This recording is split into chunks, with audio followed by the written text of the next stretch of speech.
Hey, what's going on, everybody? My name is Jerome Reid, and this is Influencers Impact.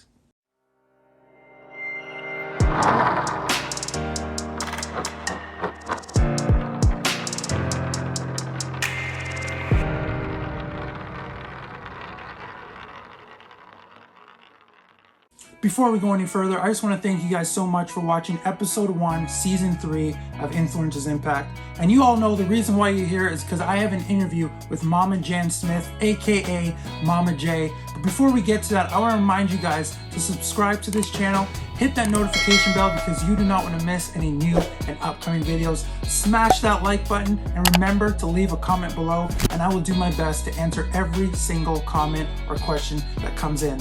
Now, the moment you all been waiting for, so I want you to sit back, relax, and enjoy this amazing interview with Mama J.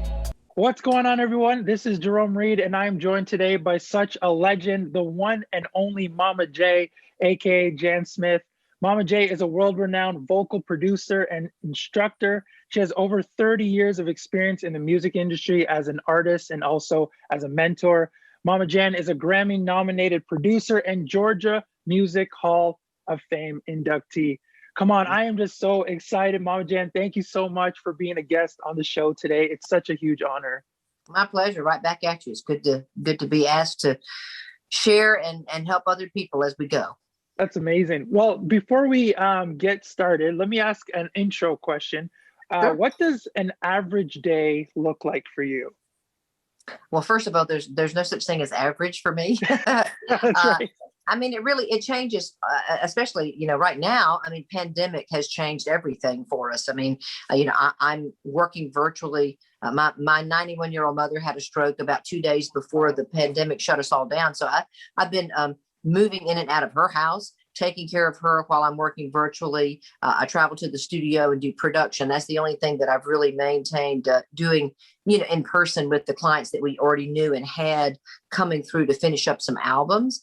Mm-hmm. So I travel to the studio. I do that.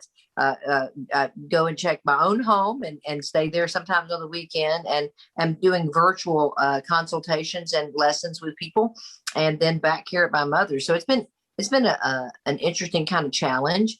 And that's, of course, pandemic life. In normal circumstances, whatever normal is, I would be touring with different artists. I would be on the road, flying back and forth, still handling most of my regular clientele that I handle as well, but doing most of that at the studio instead of virtually. And then in production, more times than just the, 2 or 3 times a week that I've been, limited to with my mother's care, and also doing, the whole pandemic thing. So it changes based on the needs of my clients. And that's really what I'm trying to say to you is that if somebody goes on tour, if somebody calls or they're having problems, or if they have an award show, we've got to do, pre-production for an album or vocal coaching, whatever that looks like is what my schedule and my day looks like. Wow. Well, I can definitely say that you're Wonder Woman in my eyes, because that's amazing that you can do all of those things and to meet the needs of all your clients and to meet the needs of your family members as well, I think is huge to be able to do that. Now, for those that will be watching this or listening that might not know a bit about your story, if you can share a little bit about what it was like for you from being a singer to eventually being a vocal coach. Like, was that always your plan? No, I mean, being a singer was my plan. Yeah. Being an artist. I mean, I grew up as an artist. I cut my first record when I was 15, and I've just always been in, music. I was writing songs by the time I was 7 or 8, and picking up instruments and just playing them naturally. So guitar kind of became my ilk. And although I've been classically trained on flute and I know how to play piano and violin and several other instruments, but writing songs, recording songs, and singing was just always me. And that, it was a little different then than it is now. Not every kid was a singer-songwriter. So I was kind of the odd girl out, but that's okay. I grew up really during the Woodstock era. And so a lot of those artists and those rock and roll bands, and I grew up in the South. And so that's really that and Southern gospel music and really Black music, Black soul music is what was rooted in me. And so I grew up my own particular path was to play Southern rock music, so to speak. I worked with a lot of great artists out of the South and toured well into my 40s. And so I had a good run as an artist. Music kind of changed, and I was growing older also at the same time. So the relevance is less especially for women in the industry. If you're past like 17. So no, I mean, I enjoyed playing with my band. We performed, we went all over the place. And so I've lived the lifestyle also that so that I can understand my clients. I can relate to being on buses and being on tours and being backstage and doing this and then having to pack up and go to another, club or whatever. So I never really planned on being, Mama Jan, the vocal coach. It was always me and an artist endeavor, to be honest with you. Wow. But by virtue of God's honing my skill set for 50 years and allowing me the information, the education and knowledge to be able to help other people with what I had lived. And so it's just kind of turned into a whole other opportunity for me that's maintained my relevance way past 17. Yeah. That's absolutely amazing. And I think what you were saying there, it's really how you steward what God has given you. I think it's huge. No doubt. Yeah. Because something that you started off not knowing it was going to end up being what you're doing today. It just goes to show how God works really when it comes to, if he gives us something small, if we can work with that, eventually that's going to grow. But we have to keep building on that relationship of how much we can trust him. Well, God is the master weaver. And I would always just tell people that what you think right now is happening is not necessarily what's going to be happening in your life. And also that's good and bad. Like, you don't know in the middle of the pandemic, mother has a stroke. It's just like, okay, wow. There are lots of things that throw curveballs at you, and you either learn to adjust with that and move in it, or you allow it to stop you and derail what you're doing. So I do think there's a lot of truth in what you're saying about the stewardship and making sure that you continue to use those things to your advantage and move through it. Yeah. Yeah, that's really good. Now, there was a video that I watched, and I won't say who was in the video, but you might know. So you were talking to someone regarding, vocal coaching, and you were talking to them about preparing your voice ahead of time. Before a performance, and the danger behind drinking water right before you sing. Can you explain what that means to maybe people that don't understand what that is, drinking water right before, and how that can be damaging? It wasn't. No, it's not dangerous to drink water at all. It's dangerous to drink alcohol. Right. Well, you know what? Here's the truth. A lot of artists, a lot of vocalists. I find that guitar players know a lot about guitars and strings, and the kinds of woods that guitars are made out of. And then you've got drummers; they know about sticks and drum heads and all this stuff. Well, singers really don't know a whole lot about their vocal cords. Yeah. And the bottom line is your vocal cords are housed over your windpipe. Okay, so there's nothing that you drink or eat that's going to pass through them anyway. Gotcha. And there is no danger, quote unquote, about drinking water. The fact is that if you take a sip of water right before you walk out on stage, that water is not going to help you. People think, oh, I'm going to drink this water, it's going to help me right now. It's like, no, it takes your body about 25 minutes up to 5 hours for that water to be processed through the whole system to come back up to help hydrate your vocal cords. So if you're not drinking water all along, the day before, the whole day up, then you're not really going to get the benefits of that sip of water right before you walk out. It's not dangerous. It's just not going to help you. Steam, on the other hand, if you breathe steam, that's immediate, and that immediately hydrates the vocal cords and is very, very good for you. See, I did not know that last part. So that's definitely something I think is going to help me. And I think encourage so many other people, because I know some people, they would fall into that factor of they didn't understand, like you said, the vocal cords. And so they would drink some water thinking, okay, this is going to clear my throat, I'm ready to go. But now hearing that it takes 25 minutes to 5 hours sometimes, that is a lot. And I think people definitely need to hear that. So I'm happy that you shared that. Yeah. Just remember that your vocal cords live over your windpipe. And if you swallow something that goes through your windpipe, we're in trouble. Exactly. That's exactly it. Now, what does your creative process look like when it comes to teaching someone how to sing or to build on their vocal cords? So our process is one of meeting people where they are. Mm-hmm. To be honest with you, there is no handprint, or cookie cutter type of method that we go by at the studio. Yeah. It's really about understanding people, where they are, what their expectations are, what they're wanting to accomplish, and then giving them honest feedback about, okay, this is what I'm seeing and hearing. This is what I think you need to work on, and this is where you want to be. So how do we work on this to get you there? My staff are all people who have either been clients of mine or that I've trained personally. Yeah. To be able to have kind of my handprint on them. But there are several things I've just learned by trial and error. And the main one being that there are certain things about us as human beings that are all the same. It would be really nice if we as a people could all learn that. That would be great. And then we have individual differences that we all have different physical ecology, if you will. So understanding that people are different within the confines of being the same, right? Yeah. And going in and doing an assessment. The first thing we do with any client that we work with, unless I'm doing troubleshooting with a national client on the road, we do a basic vocal eval, an assessment to kind of find out, who are you? Where are you? What are you doing? What do you want to do? What are the problems you're having? How do you see yourself? What kind of issues do you think you have with your voice? And then I'll tell you what kind of issues you really have with your voice.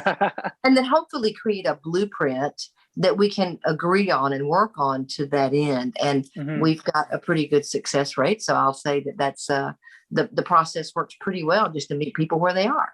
That's really good. I like that. Now, what would you say would be an average time that someone would spend in the studio preparing like an album or a song?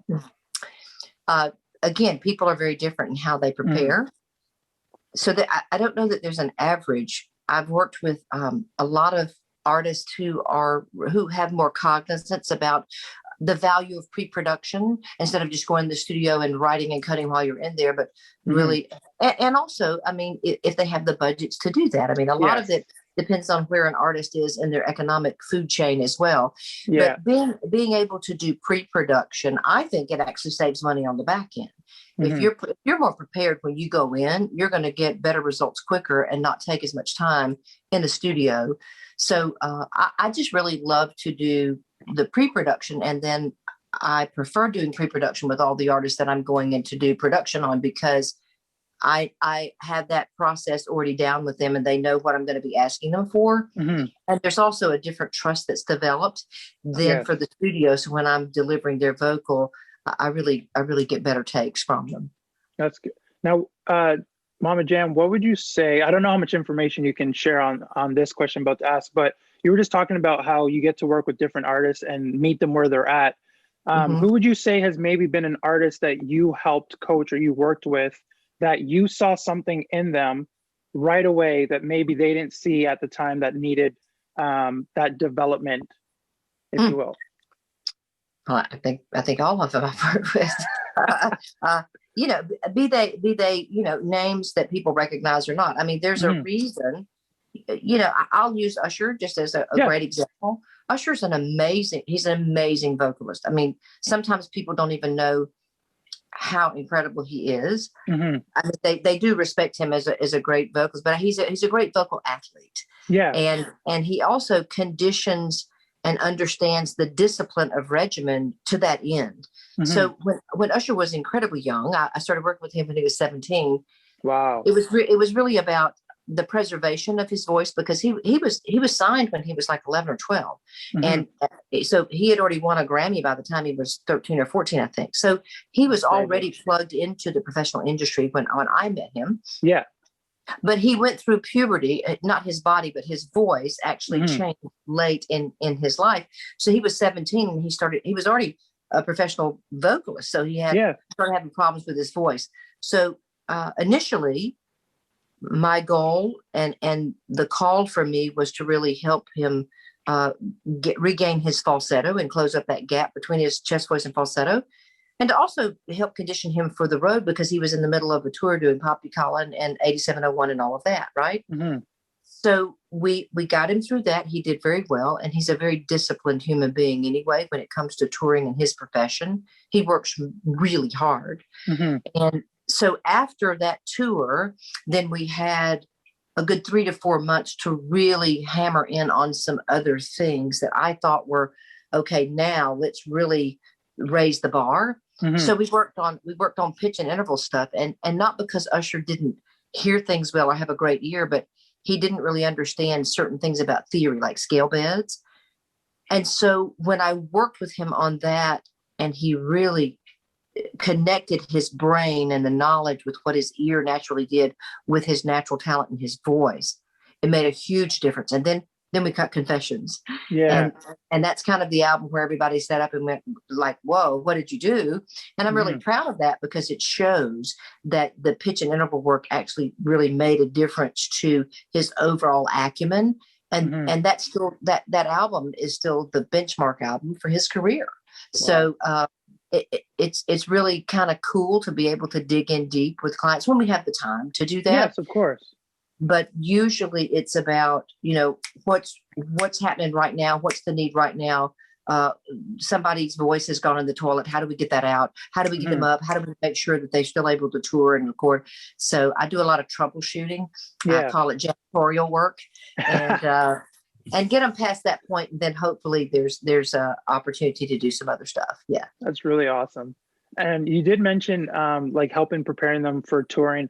This is a question that some people have been wondering, and I don't know maybe if you have the secret of how that works, but how does a vocalist, or how does an artist keep their vocals in check for like a long period of time for a tour? The same way that an athlete prepares for a season.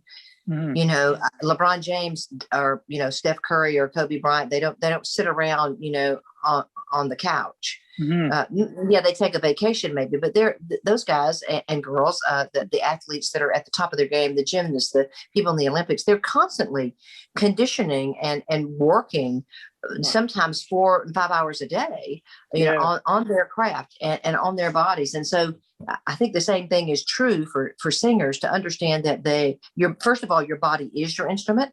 It's not like a guitar. You put it in the case and you pull it out when you want to use it. It goes with you everywhere, and it's affected by your biochemistry. So everything that you eat, everything that you breathe, your sleep, everything that you do is going to affect your voice. Yeah. Understanding that, and then helping people to begin to condition as vocal athletes is really my mentality, so that they have the regimentation and the stamina and the endurance built into them when they have those opportunities to tour or do the billboards or do the Grammys or what have you.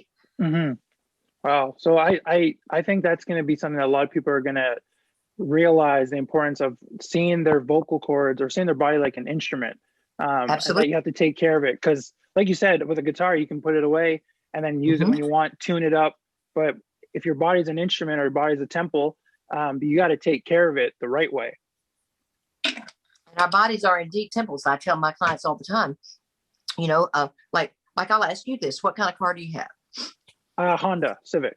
Okay. Do you and you love your car? Yes. Yeah. I mean, it's a means of transportation. Some people really love their cars, right? Yes. But would you ever put sand in the gas tank of your car? No. Why wouldn't you do that? It would destroy the engine. It would destroy the vehicle. Right. It would totally mess the engine up, and would have to trash the car, right? Yeah. So here's the thing. Really think about this. Most people take better care of their cars than they do of their bodies. And you can buy a new car. Yeah. Okay. You can't recreate this. You don't have another shot. That's good. And so why are you dumping sand in your gas tank? Yeah. Why are you eating crap? Why are you smoking garbage? Why are you taking things that are, altering perhaps your body chemistry in ways that you can't correct? Mm-hmm. This is the most premium vehicle you have. Wow. And it is indeed your instrument, your voice. Mm-hmm.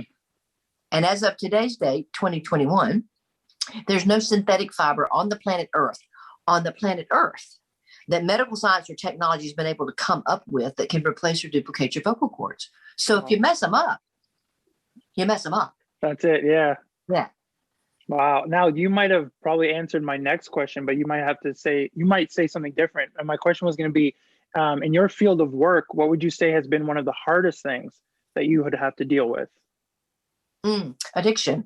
I think that one of the saddest things that I have to deal with is because our industry, the entertainment industry, Hmm. is about entertainment. It's about fun, and I think that the people who are artists are they live on the fringe Yep. sometimes, and are you can call it daredevils or taking chances or whatever. Sometimes there's also a lot of challenges. There's a lot of borderline personality disorders. There's a lot of HDA, hypertensive stuff going on. There's a lot of attention deficit disorders. Hmm. There's a lot of I mean, the people in the entertainment industry are people too, right? Yes. The demands, however, placed on them sometimes are very unrealistic for people. Hmm. And there's a lot of distressors. There's a lot of expectations. There's a lot of money. There's a lot of greed. There's a lot of stuff that goes on in the lives of my artists. And consequently, people turn to substances. They can't Yeah. sleep, so they drink, or they take this, or they can't, they need energy, so they do this. And then you get into cycles of chemical dependence that really Hmm. begin to break down the very fabric of who a person is. So watching people struggle, having artists who are caught up in addictive cycles or in other behaviors that are very negatively affecting their lives, Yeah. and sometimes they get out and sometimes they don't, it's really hard when you love people. Hmm. I've certainly walked that path myself, and I understand it as an artist, and having dealt with addiction in my own life and Hmm. having made some bad decisions in my own life. I really have great empathy, and I Yeah. share that very openly with my clients because I want them to know that I understand, that I can relate to the struggles, what they're Yeah. going through, and yet there's a better way. There's a Hmm. there's a better way, and helping them to really, get their collective dookie together so that they can function in it, Hmm. so that they can function and kind of draw their own boundaries. Yeah. But it's really sad. I've had to bury some of my clients and Wow. watched people not make it, and it's awful. It's Hmm. an awful thing to see Yeah. that happen. Yeah, I can only, I can't even imagine, having to go through those emotions. And people like to forget that we're human beings. We make Sure. mistakes. It doesn't matter, what platform we've been given. We all Hmm. have the same DNA. And there's a question that I want to ask you that's going to continue with this conversation. Sure. And it's regarding mental health. And I've Hmm. asked this question before. And my question is kind of to you, with everything that you have to do, with all the hats that you wear, the Hmm. people that you speak to, how do you keep your mental health in check and keep the call that God placed on your life, like focusing on that? I think that you just answered that question, and it is maintaining the focus on exactly that. Mm, Uh, it's biblical to me. It's having a real clear faith and a reliance on that faith. hmm. That without my reliance on God, I would not be doing what I'm doing. I wouldn't be able. I don't know how I would handle Yeah. all the hats, or the plates in the air, whatever you want to say. I don't know how I would handle it, quite frankly, if I didn't feel that that God held me in the palm of His hand, and that surely He has given me Hmm. the opportunity to do what I'm doing, and so I also trust Him that He will see me through it to the other Yeah. side, that He will give me the wisdom that I need, and I pray for wisdom, and because I am pouring into the lives of other people, and so it's very important to me to Yeah. steward that. At the same time, making sure that I stay firmly rooted Hmm. in the teachings of the Bible, because I am just another person, and Yeah. I recognize that in an industry where it's all about me and self, and I'm the puffing ourselves up, and it's like, no, we are all here to help each other Yeah, that's and right. to love each other. So for me, it's really about maintaining good boundaries, being grounded, and having a faith in something much greater than myself, and really trusting that God will deliver me, will pour his favor out on me, and will allow me to do the work that he has me here to do. Yeah, that's exactly it. That's exactly it. Well, thank you so much for sharing that. I think that's going to inspire some people, and it's definitely inspired me to keep that in mind. With doesn't matter what area. Like I probably have different hats that I have on, but my major one is I'm also a pastor here in Canada. And there's been times where it doesn't matter where you go. Sometimes people will put you up on a pedestal, and you don't. Sometimes you don't even ask for it, but you still got to keep in check that, hey, I'm also a person. I also make mistakes. God knows who I am. He knows my motives. He knows my heart. And at the end of the day, I just got to keep that at the center, that I'm doing this for God. Other people sure will be in the way and want to look and see what I'm doing. But if I focus on everyone else and I forget to focus on God, then it's like, is my faith really in God, or is it in other people? Right. Right. Yeah.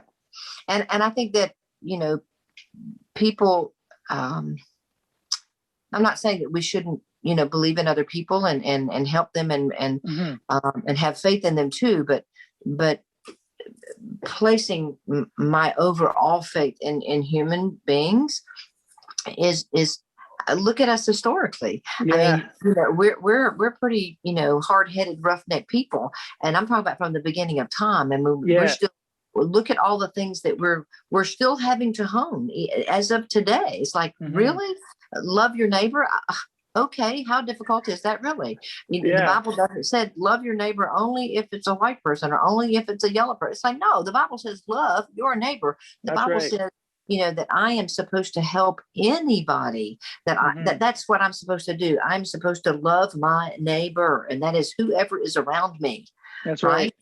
So I think that we are, I don't think that we're stupid. I do think we're hard-headed as human beings. Yes.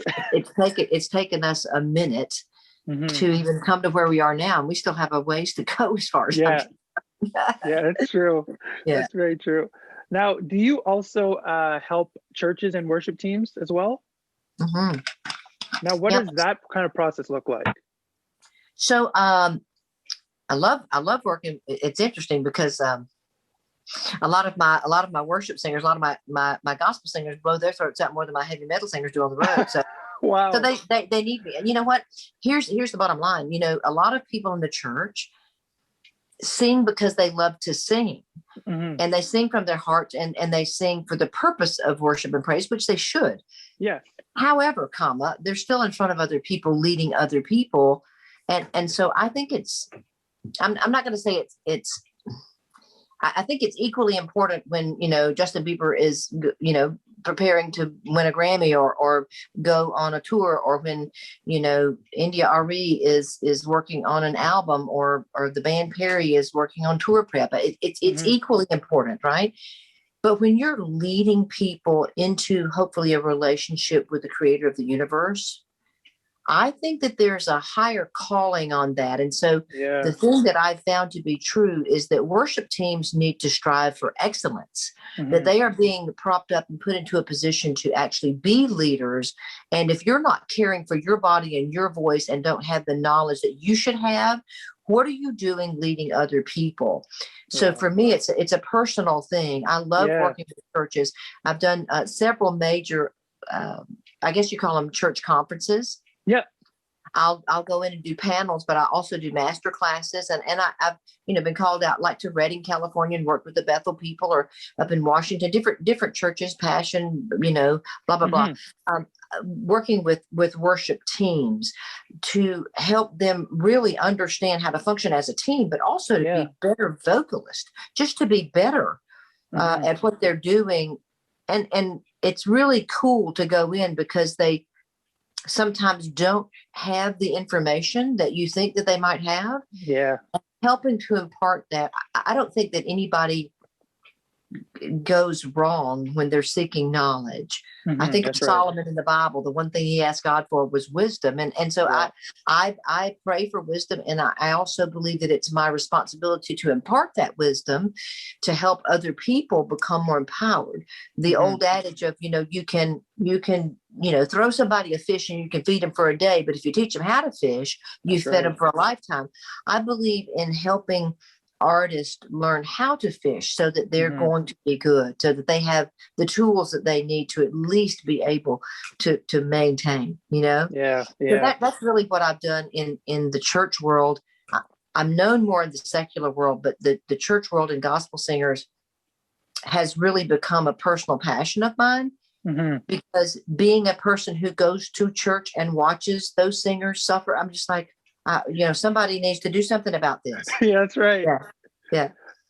Wow, that's awesome. I really love your passion and the heart they have. I just wanted to kind of pause and say that, because you're definitely someone that's reflecting the heart of Christ everywhere you go.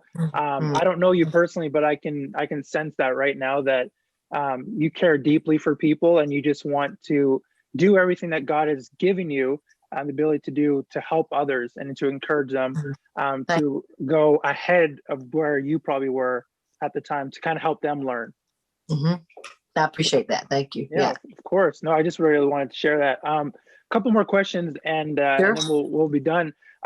What advice would you give to someone who might be listening or watching this that wants to be a singer and they don't know where to start? What advice would you give to that person? Just to start, I think people sometimes wait on some kind of perfect time or perfection, or wait on some kind of miraculous something to happen. It's like, no, it's that Nike, just do it, do it. If you want to start singing, then sing, and you have so much information at your fingertips right now. And I'm not saying that all of it's correct or accurate. I'm saying it's a way to start. Get online. You want to know about warm-ups? Check it out. You need vocal coaching? Check it out. Where are you at? You grow where you're planted. That's right. If you're in Canada and somebody else is in Budapest, well, that's going to be a hard connection. Of course, now we can do a lot of things via the internet, right? That's right. Yeah.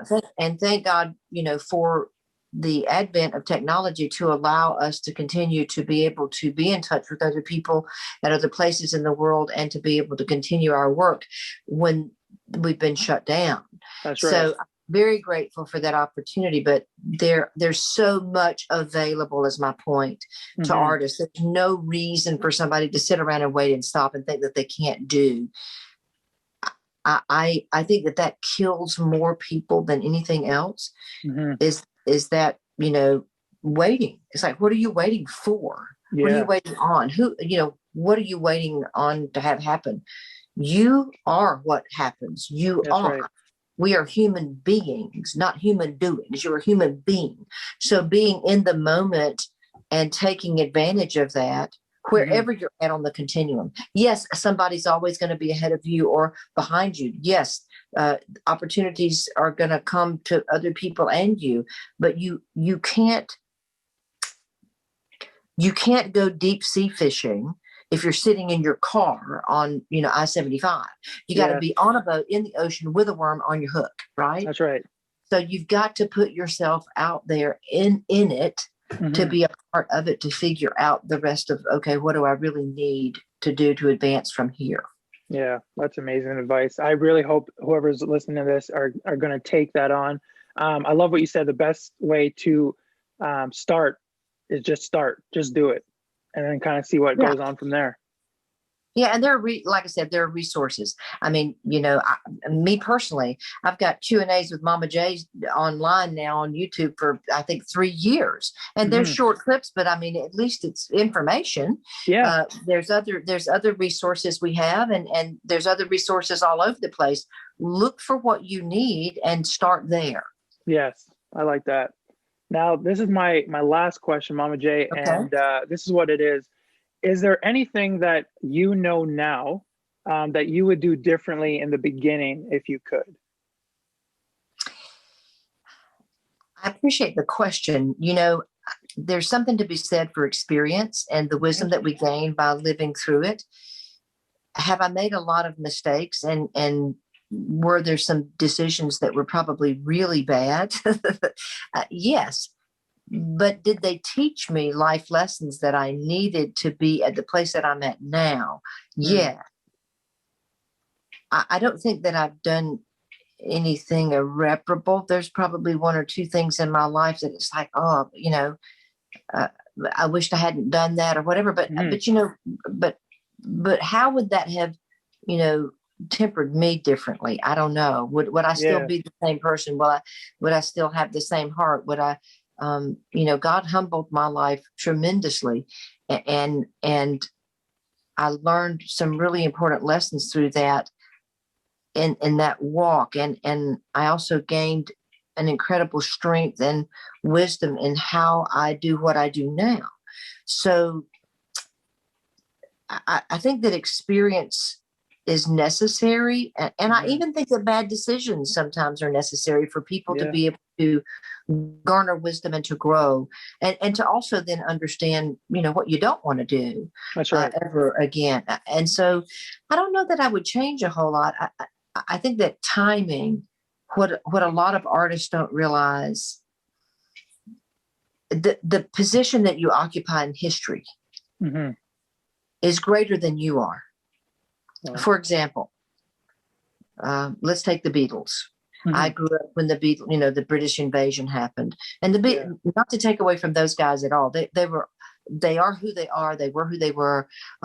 They had the influence, but where they occupied a particular space in history, and what the world was doing, and what the American market was primed for, in music and all of that, and the people that were working with them, and the Ed Sullivan Show, and George, all of that kind of culminated at the right kind of spot in time, and nobody could calculate that, right?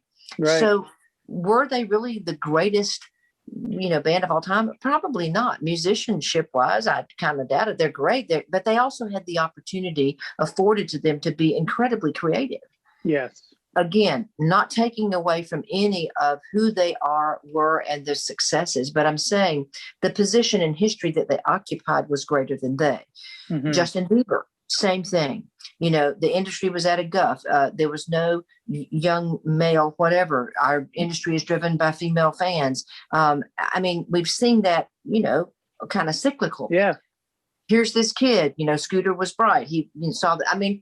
It all culminated. Nobody just calculated that and said, oh, this is what's going to happen. It didn't happen. Listen, I was a part of that. So it didn't happen that way. And people were flying by the seat of their pants. It was like success when it started happening. It was like being hit by a freight train.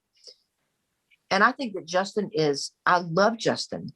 And I'm so proud of him and the man of God he is becoming, and just the fact that he did make it, and he is truly a spokesperson and a talent for his generation. Yes. He is truly gifted. He was gifted the first time he walked in. It took a little bit to hone those skills, mind you. But the position in history that he occupies is still greater than he is. Period. Yes. End of story.